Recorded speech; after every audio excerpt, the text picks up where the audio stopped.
What went wrong with the religious teachings?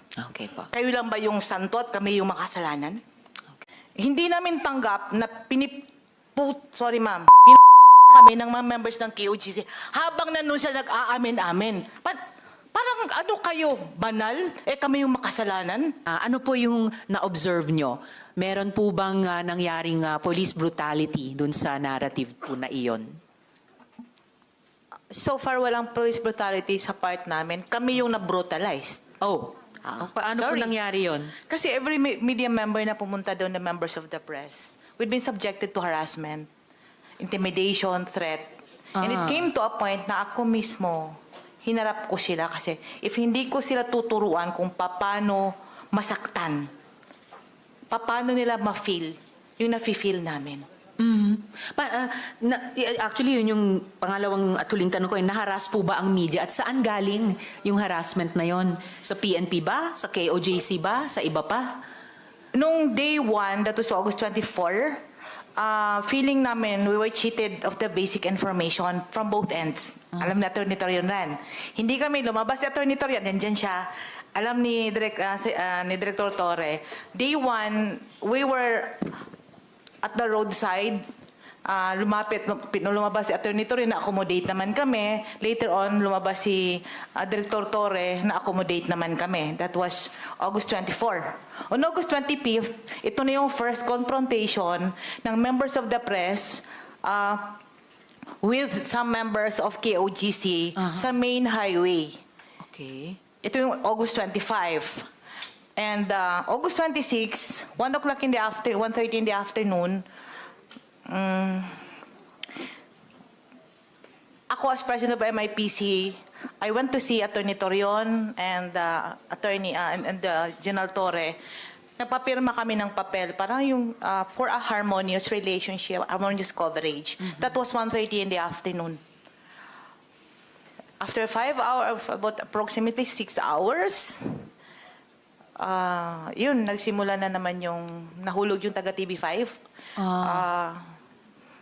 Then, nasundan 9 o'clock in the evening. That was 9:10 in the evening. Ako na yung na-confront ng members ng KOGC. In fairness naman kay Atty. Torion, every time nagdadaing kami sa kanya, he kept on apologizing.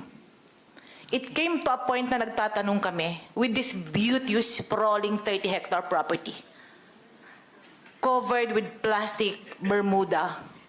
There are plastic people inside. Kasi nasasaktan na kami. I'm sorry, pero may mga mababait na super bait.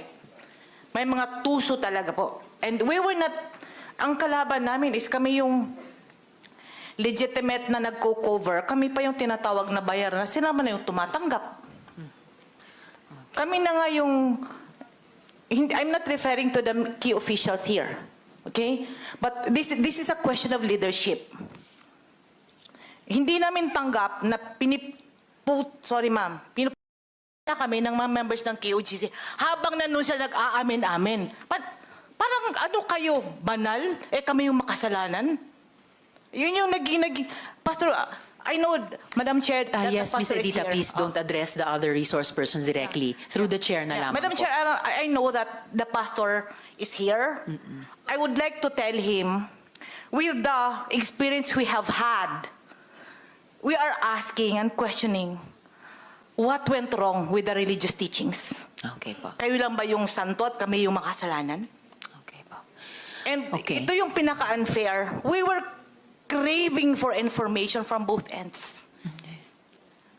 But kami na naka-ID, kami nagtatago ng ID. Kasi ang SMNI people were ganging us up. Lahat naman sila media, kami komedya. Ano yun? Kami naman yung may mga lisensya eh. Lahat naman na sinasabi nila, like, may lockdown sa airport, hindi namin alam kasi hindi nangyari. 7 yung namatay, isa ang sinabi na Atty. Torion, isa lang yung na-confirm na Atty. Torion, of which ginawa namin. Kami naman yung fake. Ano bang totoo? Kami na nga yung naghihingi ng pabor, kami pa yung masama. And it came to a point na we were asking the BOA, Atty. Torion, na give us the access, no, na makapasok. Ang sabi niya, he needs to ask the Board of Administrators, of which numbered to 350 people, to get their approval. And that would be siguro isang buwan bago mangyari. And that was September 3. And at September 2. On September 3, after the press conference, dahil may daring game sila ni General Torre, bigla kaming hinatak sa basement na hindi kami na-brief ano yung mangyayari sa amin doon. Okay. Miss Edita, at any point, nakaranas ba kayo personally ng pananakit mula sa KOJC or SMNI or even PNP? Pananakit na physical kami? Apo. O malapitang enkwentro? Ano ba? Either. May nahulog po na taga TV5. Yung taga TV5, May okay video po. kami. But I'm sorry, it takes 12 minutes. Kasi nandun lahat since day 1 hanggang natapos. Okay. Siguro po dahil nga po sa usapin ng panahon, Ms. Edita, ma-appreciate po ng komite kung isubmit nyo sa amin yung kopya nung 12-minute video para po sa committee report namin, findings and recommendations. Pero palagay ko mahalaga na po na nasabi nyo both sa KOJC at sa PNP leadership yung mga feedback nyo sa naging karanasan nyo sa coverage and yung mga improvements na gusto nyo makita moving forward. So maraming salamat po sa presensya at saka sa inputs nyo Madam dito Chair, sa hearing can na we ito, just- Miss Edita. My group is listening and Yes. watching you right now. Yes. Can we just ask the chairperson of the Committee on Women and Children that the Senate can improve or amend the policy about the coverage involving women and children, Okay. especially in a hostile situation. And I hope that you can talk with the Committee on Information, Public Information, because the midterm election is approaching, and we need at least a cloth of security from the government and the PNP. So we can work well, and that's all, Madam Chair. Thank you. Yes, thank you din, Miss Edita. Lalo na sa pagbibigay nyo sa amin ng isang konkreto pang in aid of legislation. Ano po? Tama naman kayo yung pagpapaganda dun sa batas tungkol sa coverage in yung ganitong mga either tense or even dangerous situations, particular sa kababaihan at kabataan. And well taken po yung pwede kami makipagtrabaho sa Senate Committee on Public Information. Maraming salamat, Miss Edita.